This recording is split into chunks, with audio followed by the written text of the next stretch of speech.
Thank you very much for the opportunity to be here this morning on such an important occasion to share a few thoughts on questions of trust and legitimacy in the relationship between safety, security officials on the one hand and local communities on the other.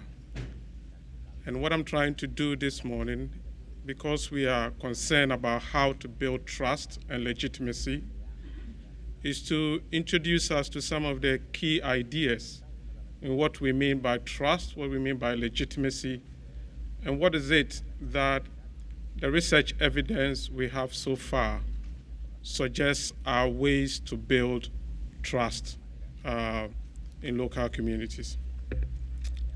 So the main points I would like to convey this morning is that when we talk about legitimacy, we're not concerned with our ability to project fear, to threaten punishment.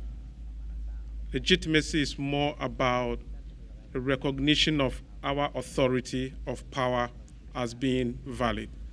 So it is a question of values and beliefs that local communities have in public officials. And the second point we would like to convey is that in thinking about legitimacy, in thinking about building trust, we have to think in multidimensional terms. So building trust is not just about recognizing one's power to be lawful. We're also thinking about fairness and effectiveness. And then finally, we would be making the point that some of the research evidence we have so far suggests that when local communities, when citizens perceive security and safety officials to be legitimate, when they have trust in them, it has the ability to reduce resistance to decisions, improve acceptance of police decisions, and help in the supply of information from local communities about crime to the authorities to allow them deal with the issues that they are confronted with. And I think our starting point has to be that in every case that we have to exercise power, we have to exercise authority in our interactions with members of the public, questions about legitimacy would arise. And this legitimacy is not just in the fact that our decisions, our actions are provided for in law. Legitimacy goes a little bit beyond that, and that's the point that we want to make. But we recognize globally that legitimacy is under significant pressure. You can look whether it is Chile, whether it's South Africa, France, the UK, the US, everywhere, we have a problem of legitimacy. And it is one that we have to try to address. But what do we mean by legitimacy? I think I've already alluded to this, that when we talk about legitimacy, we are thinking about power that is accepted, that is acknowledged as being rightful. And this acknowledgement would come from members of the public, it would come from security and safety officials themselves, how much confidence they have in their own authority, and it would also come from, if you like, the rest of the community who have an interest in the interactions between the police and local communities. So there are a number of things that the research evidence suggests we need to think about when we are concerned with legitimacy. First of all, it's a voluntary recognition of our authority, our decisions. So it's not an element of coercion. It is not legitimacy when people are forced to believe in something. It is something that they voluntarily do. It's something that communities and individuals ascribe to authority. And so some have said it is a deeply social concept. The second thing we need to recognize is that legitimacy is not static. It is dynamic. It is conditional. You can have more of it at some point, and through your actions or inactions, you will lose that legitimacy or have more of it over time. And also, I think another important thing we always need to recognize is that the idea of legitimacy is not just about what local communities think of security and safety officials. It's also a question of what power holders as security and safety officials think of their own authority. I'll return to this later.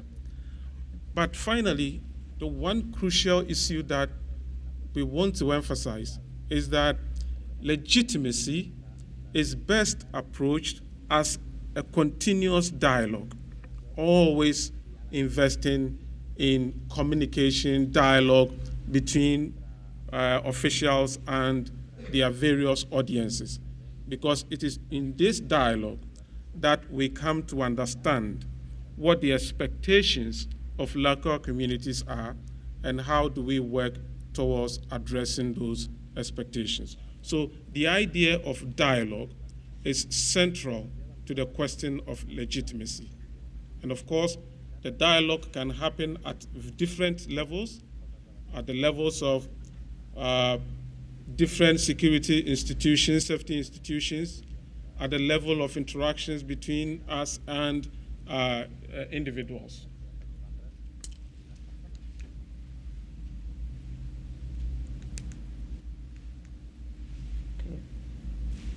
Now, when it comes to how we build legitimacy, these are the four principal foundations that a lot of work in social anthropology, in political science, in sociology, in criminology suggest are important in building legitimacy with local communities. Questions of effectiveness, lawfulness, procedural justice, and distributive justice. And I would like to take us through one of each of these briefly. So, of course, our starting point has always to be the question of lawfulness, because we are a democracy, we operate under the rule of law. And so the first expectation, the first foundation of legitimacy is that security and safety officials are seen as acting in accordance with the law. So when they have to take decisions, there's a question about the legal basis of their actions and how far they comply with the limits that are set by the law for the various actions that they are supposed to undertake. And what this means is that evidence of abuse of authority will tend to undermine the legitimacy of security and safety officials. And of course, having in place mechanisms to promote accountability is one way to ensure that officials do not go outside the norms, as it were. But we know in our various communities and in research globally that acting lawfully alone is not sufficient to establish legitimacy. It is a necessary condition, but it's not a sufficient condition for legitimacy. So one needs to act lawfully plus other things. And these other things include question of effectiveness. I think the one reason we have security and safety officials is that we have a problem of social order in our local communities, which we would like them to help us resolve.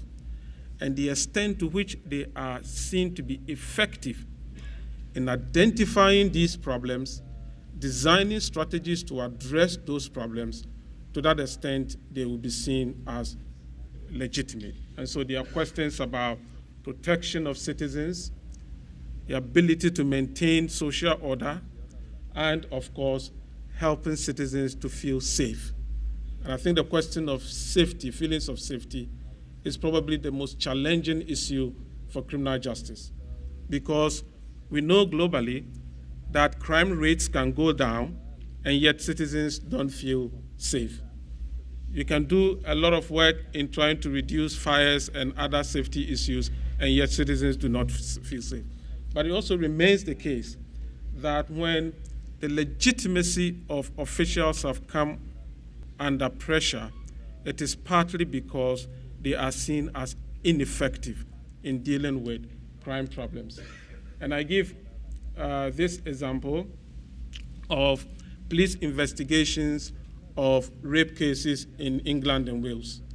So recently, if you follow the news from England, you will see that the police are under significant pressure because look at the detection rates for rape, about 3%. And so the question is, they're being ineffective in addressing this, and this raises questions about their legitimacy in that society. The third issue we ought to think about in building legitimacy is what is being described as distributive justice. And when we talk about distributive justice, we are talking about how security and safety officials treat different citizens and communities. So they might be rich or poor, ethnic minorities or not, different religious groups, different genders, and so forth. How consistently, how fairly, how evenly are these different groups treated? So when it comes to, for example, the decisions that they receive, the decisions to investigate a case, to make an arrest, to prosecute, and so forth, how fair are those decisions? And then secondly, the resources that have to be allocated in investigating safety and security issues, how are these allocated? Is it the case that rich and poor neighborhoods, get different attention? Is it that when there's a fire outbreak at a rich person's home, we invest a lot of resources investigating those fires, but when they happen at poor neighborhoods, we don't want to address those issues? That will raise questions about discrimination in the use of authority. So what we want to avoid in promoting legitimacy is appearances of discrimination. So when we see Black Lives Matter, for example, what they are essentially saying is that there is racial discrimination in policing.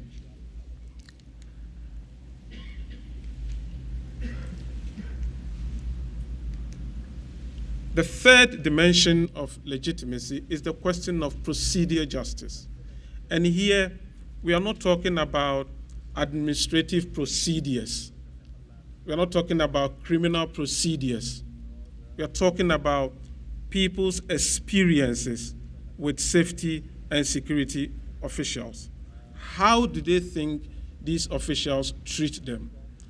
And a lot of the research that has been done suggests that in assessing whether a procedure or a process has been fair, citizens focus on four things.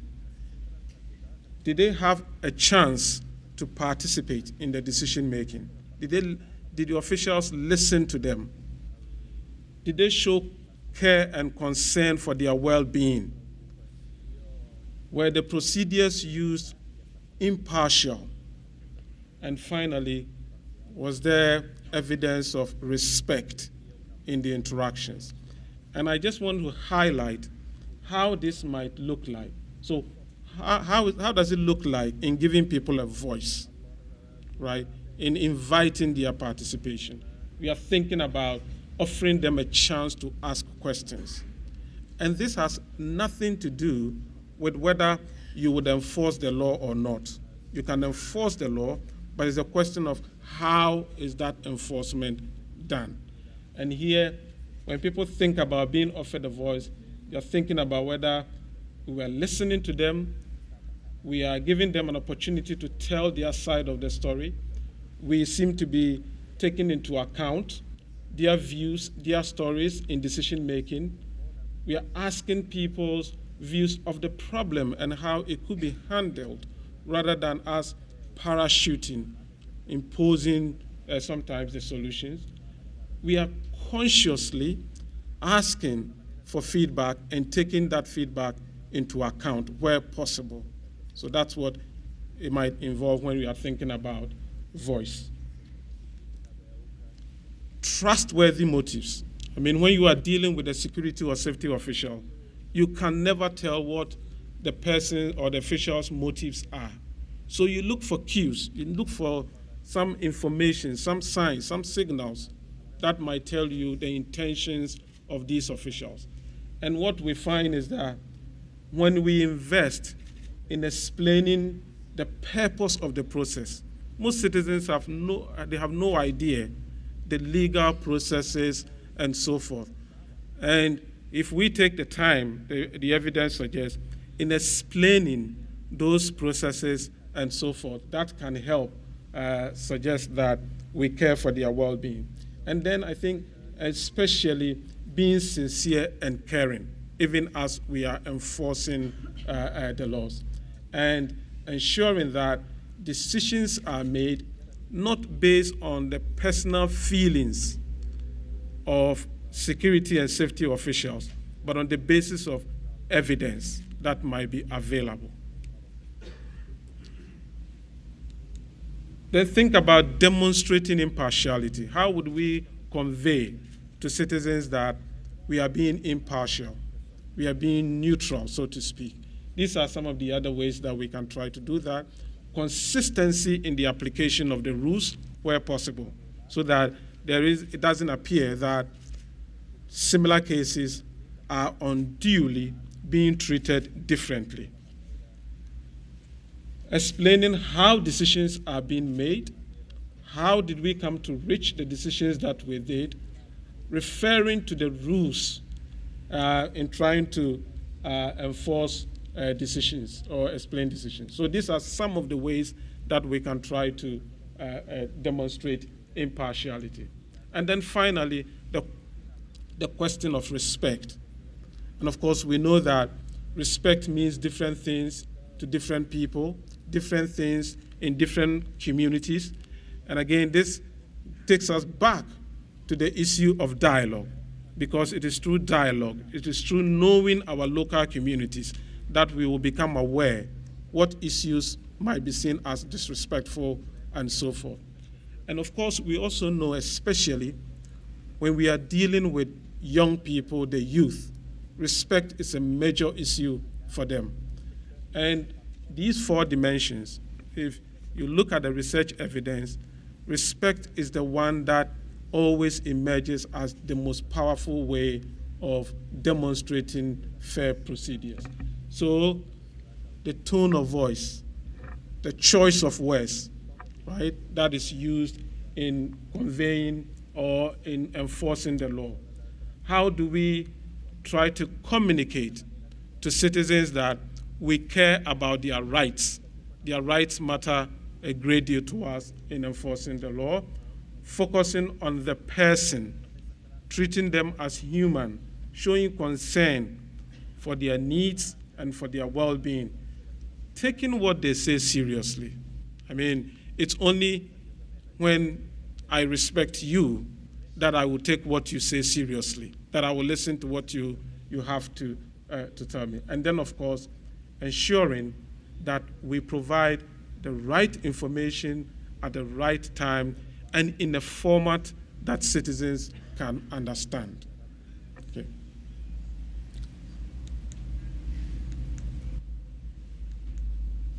Okay.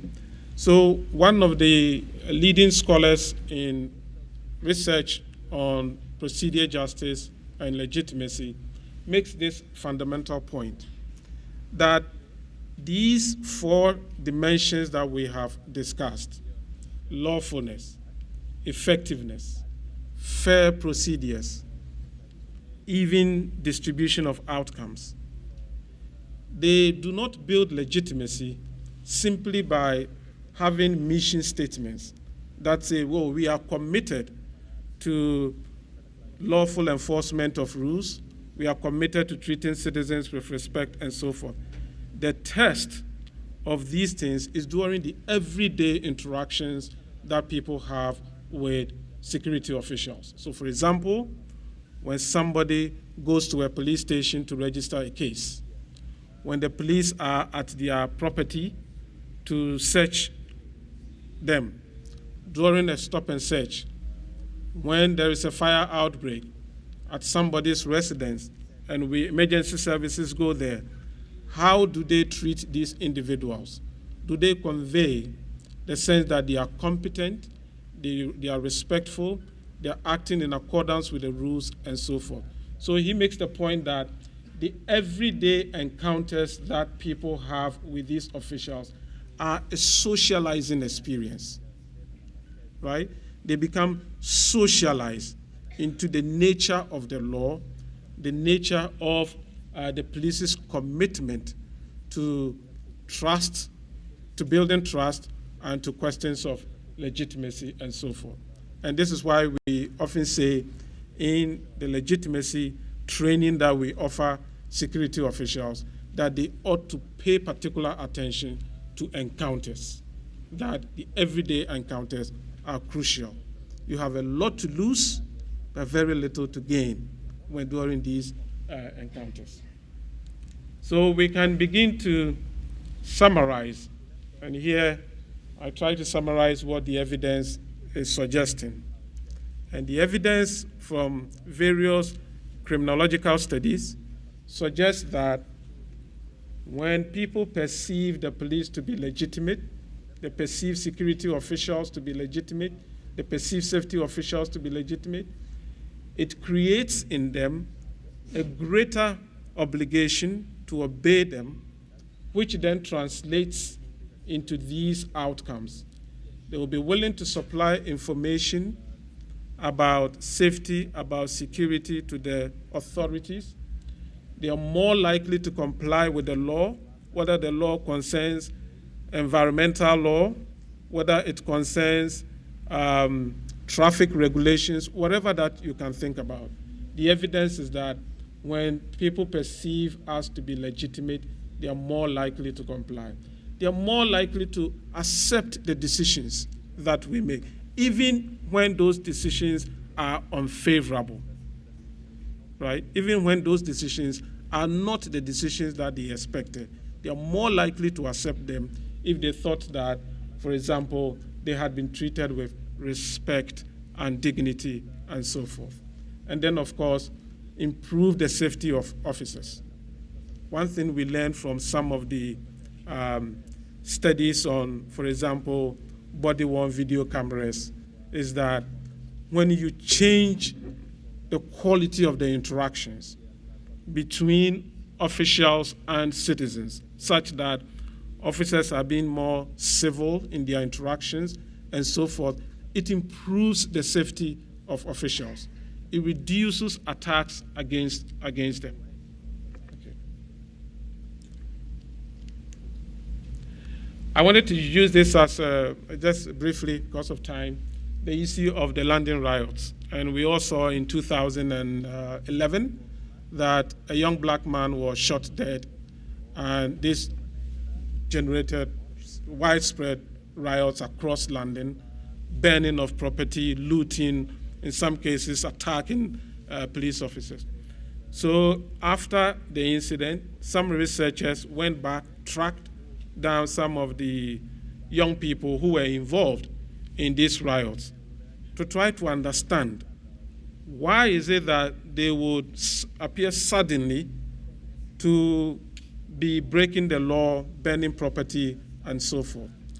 And I highlight here one of the findings that they indicated. Sorry if you're not able to read it.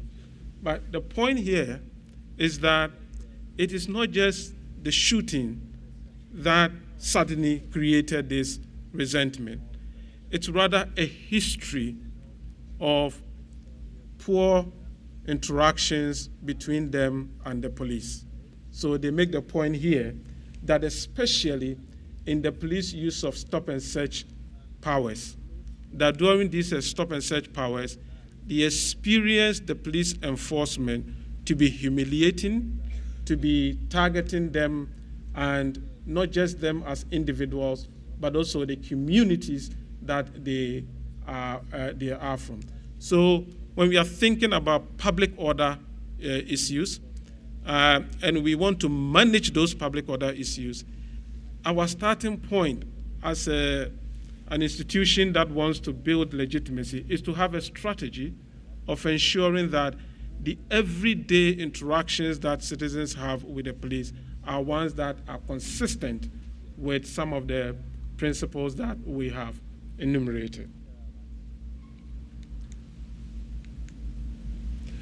So in terms of what do we do about this, if legitimacy matters, if trust matters, if we want to build a strategy of improving legitimacy and trust, what is it that we might do? I think the first thing we have to say is a change or the tone from the top, as they say. So what are the signals that are coming from supervisors, from commanders, and so forth, about the importance of legitimacy?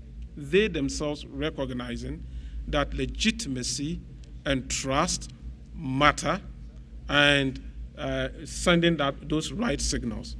The second thing we can do is to begin to think about the training curricula that we have, and whether we can revise that training, those training curricula, to incorporate in that the principles of legitimacy that we've just been thinking about, so that the concern is not just about the legality of their powers, but also how they enforce the rules, and seeing every interaction as a teachable moment for legitimacy. Building that into officials would be great. Maybe we can think about designing new operational procedures, guidelines that are able to mimic some of these principles. So one police force that I worked with when they're trying to improve their legitimacy, because the inspectorate said they were not doing well. And so they decided they will have training for all officers, from the dog unit to firearms and so forth. And one thing they did, for example, was change the content of the letter that is written to members of the public who lodge a complaint with the police, so that the tone of the letter reflects some of the procedural justice principles. Train their firearms unit so that even as they have to shoot in some cases, they are also able to quickly try to show some care for the well-being of those who might be injured and so forth. So we can think about that. The other point that has been suggested is that the way that we measure the performance of our officials, we can try to change that so that we find a ways of collecting data on actions that contribute to legitimacy. So, for example, it is very common for many police organizations to measure performance in terms of arrests, right? But arrest itself can sometimes undermine the legitimacy of the police. So what is it that we can do to try to reward officers, whether they are security or safety officials, who act in ways that allows us to build legitimacy with local communities? And the point is that, again, Tyler makes this point, that if security and safety officials believe that the opportunities for career advancement, the reputation that they have among their colleagues, these are linked to their ability to create legitimacy, that can be a strong motivation to engage in actions that would improve legitimacy.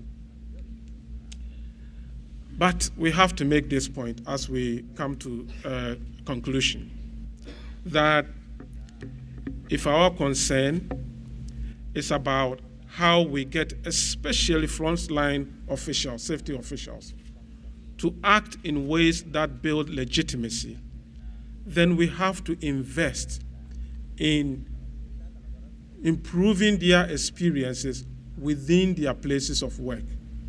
And increasingly, the evidence that we are gathering from various studies from Australia, the US, the UK, Ghana, where I come from, is that when officials, safety and security officials, experience fair treatment at their places of work from their supervisors, from their managers, it improves their commitment to procedural justice when they interact with members of the public.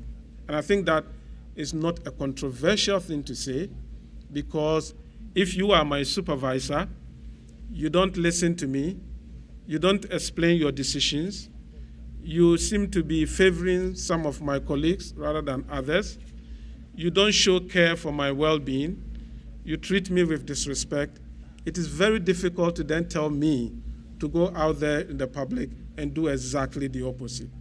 So reforms that are aimed at improving trust that the public have in the security officials, building legitimacy for security officials, has to be a double-sided reform. First, they say charity begins at home. So we start by improving the experiences of officials within their workplaces, and then getting them to improve their interactions with members of the public. So these are some of the issues that I thought I might highlight, and therefore I thank you very much for your attention. Thank you.